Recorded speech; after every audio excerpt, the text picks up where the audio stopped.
All right, we got a crazy story today. Team, imagine writing a negative online review about a bad experience and then getting slapped with a steep fine for posting that review.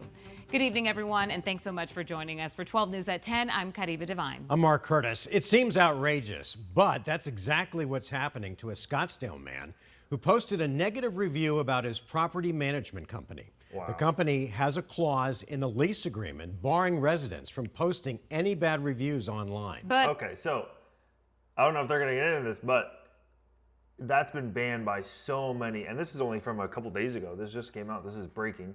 And there are so many companies. I think there was another company that had this in a clause. You can't bash. I think it was the white strips, like where you would go and like whiten your teeth, like a teeth whitening thing. They had to shut down their entire business because of this exact issue. So let's see what happens. But as the 12 News I-Team's Bianca Bono reports, this may not be legal. Exactly. When Adrian Paul and his wife sold their North Scottsdale home late last year, they were looking for a condo to rent in the interim. They came across this complex near 96th Street and Via Linda that checked their boxes. We prefer this part of town now and the walkability to a number of things. He says they intentionally signed the lease a month before they needed to be out of their home to give themselves breathing room. But things quickly took a turn when they visited the condo before their move-in date. There was an enormous patch of black mold. They asked the property management company, Denali Real Estate, Holy to fix shit. it. Then they needed to be out of the home they sold. And when they got back to the condo, Paul said it still wasn't ready. There were holes in the wall, there was carpet missing. He began messaging Denali, asking them to assist. But he says his requests were ignored. So he turned to the internet. I Oh boy. did what most people would do. I just posted online. Reviews are the way we keep people accountable. He posted reviews about his negative experience on both Yelp and Google. He couldn't believe what happened next. Rather than galvanizing them into action, I noticed that they had imposed a $4,000 charge, which apparently related to 2 complaints I'd made. All of a sudden, his account, which previously showed a $2,200 credit, showed that he now owed $1,800, reflective of a $4,000 charge. In their lease agreement,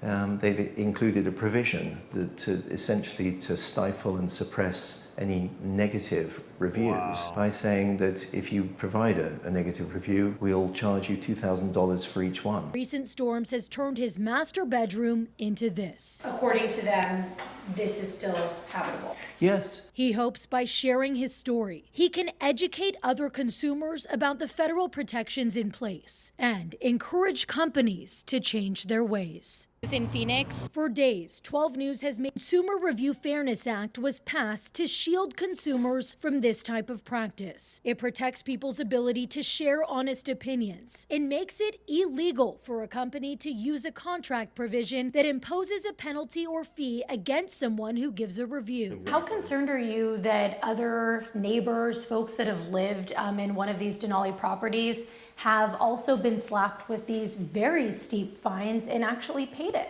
Well, that's exactly why I reached out to you. I'm a reporter with 12 News in Phoenix. For days, 12 News has made repeated attempts to reach Denali Real Estate for comment over the phone and through email. I did send him a very detailed email laying out all of the questions that we have. No one has gotten back to us. We're standing in the master bedroom. As for Paul, We've now got what looks like rat droppings in the corner. the nightmare at his condo continues. Water damage from recent storms has turned his master bedroom into this. According to them, this is still habitable. Yes. He hopes by sharing his story, he can educate other consumers about the federal protections in place and encourage companies to change their ways. This is clearly a matter of public interest. Companies like Denali feel they can stifle and suppress customer feedback. Corrupting the review process is absolutely unlawful. And Paul has filed a complaint with the Better Business Bureau and plans to file additional complaints with the FTC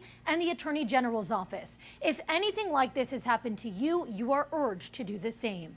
Yeah, crazy.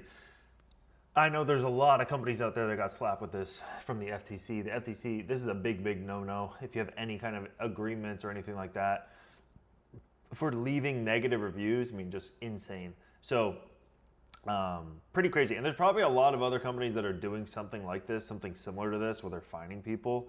Obviously, if you are a property management company, you have like a tenant ledger. For other companies, it's kind of hard to charge people. Like, what are you going to charge their credit card for $4,000? So, yeah, pretty fucking insane.